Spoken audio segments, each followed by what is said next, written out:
Rare earth पर चीन का एकाधिकार अब खत्म होने जा रहा है। दिल्ली में जुटे हैं जापान के दिग्गज मित्सुबिशी, पैनासोनिक, सुमितोमो और भारत से मैदान में उतरे हैं रिलायंस और अमारा राजा समूह ग्रुप। मिशन एक ही है कि रेयर अर्थ और लिथियम में चीन को किनारे करना। अब क्या भारत जापान की इस जोड़ी से कांपने लगा है बीजिंग? क्या अब ग्लोबल सप्लाई चेन पर चीन की तानाशाही खत्म होगी? देखिए इस ग्राउंड ब्रेकिंग गठबंधन की पूरी खबर। दरअसल रेयर अर्थ यानी रेयर अर्थ एलिमेंट्स, यह वो खनिज हैं जो battery, mobile, solar panel, missile system और इलेक्ट्रिक व्हीकल्स में बेहद ज़रूरी होते हैं। चौंकाने वाली बात यह है कि दुनिया की 85% रेयर अर्थ सप्लाई चाइना के पास है। चाइना चाहता है कि तकनीक, बैटरियों और ग्रीन एनर्जी पर उसकी मर्जी चले। अब चीन ने रेयर अर्थ मैग्नेट्स के एक्सपोर्ट पर भी पाबंदी लगाई है। भारत को मिलने वाले ऑटो पार्ट्स लेट हो रहे हैं। कई इंडियन कार कंपनियों की प्रोडक्शन लाइन खतरे में है। यही वजह है कि भारत और जापान ने मिलकर एक नई रणनीति बनाई है। चीन को हटाकर एक नया एशियन सप्लाई चेन बनाने की दिल्ली में इस समय एक खास मीटिंग चल रही है। जापान से आए हैं Mitsubishi chemicals, Sumitomo metals and mining, Panasonic और battery association of supply chain के कई सदस्य भारत की ओर से सामने आए हैं। रिलायंस इंडस्ट्रीज़ जो ईवी बैटरियों और ग्रीन एनर्जी के लिए अरबों डॉलर का निवेश कर रहा है। हमारा राजा समूह जो भारत की अग्रणी बैटरी निर्माता है। इन कंपनियों का मकसद है कि लिथियम और ग्रेफाइट की सप्लाई सुनिश्चित करना, लिथियम आयन बैटरी में तकनीकी साझेदारी करना, एक ऐसा ग्लोबल नेटवर्क बनाना जो चीन पर निर्भर ना हो। देखा जाए तो 21वीं सदी में लिथियम वही है जो 20वीं सदी में तेल था। ईवी, मोबाइल, डाटा सर्वर, यहाँ तक कि सेना की मिसाइलों तक में इसकी ज़रूरत है। चीन का रोल है कि दुनिया की 60% लिथियम बैटरी मैन्युफैक्चरिंग चीन में होती है। लिथियम प्रोसेसिंग पर उसका लगभग एकाधिकार है। अगर चीन सप्लाई रोक दे तो दुनिया थम सकती है।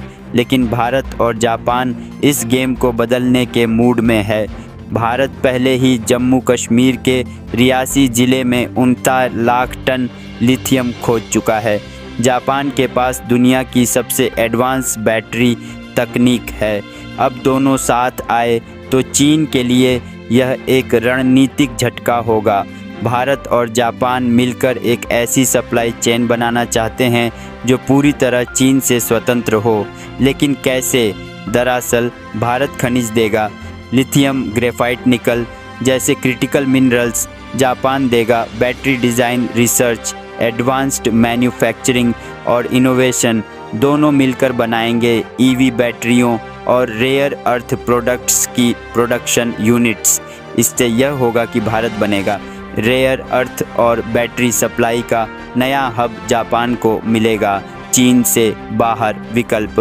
दुनिया भर की कंपनियां भारत जापान सप्लाई चेन से जुड़ेंगी।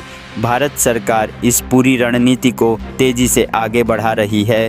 हाल ही में वित्त मंत्रालय ने कहा कि भारत अपनी क्रिटिकल मिनरल सप्लाई को सिक्योर करने में जुटा है। इसके लिए भारत ऑस्ट्रेलिया, चिले और अर्जेंटीना से लिथियम डील्स कर रहा है। आंतरिक खनन कंपनियों को लिथियम खोजने के लिए फंडिंग दे रहा है। नेशनल क्रिटिकल मिनरल्स मिशन शुरू किया है। जापान जैसी टेक्नोलॉजी सुपर पावर अगर भारत के साथ आती है तो भारत न केवल सप्लाई चेन का हिस्सा बनेगा बल्कि उसे लीड करेगा। चीन का मकसद था कि पूरी दुनिया उसकी मर्जी से चले, लेकिन अब भारत और जापान की इस जोड़ी ने उस सपने में दरार डाल दी है। खैर, दुनिया को अब चाइना +1 नहीं बल्कि चाइना -1 की नीति चाहिए और भारत उसका लीडर बन सकता है। आज भारत और जापान केवल व्यापार नहीं, भविष्य का निर्माण कर रहे हैं।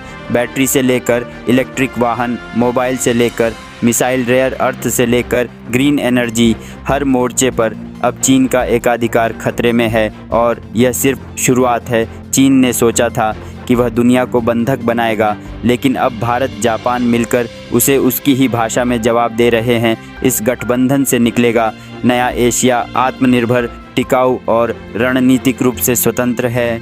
फिलहाल के लिए इतना ही। बाकी अपडेट्स के लिए जुड़े रहे KSR News 24 के साथ।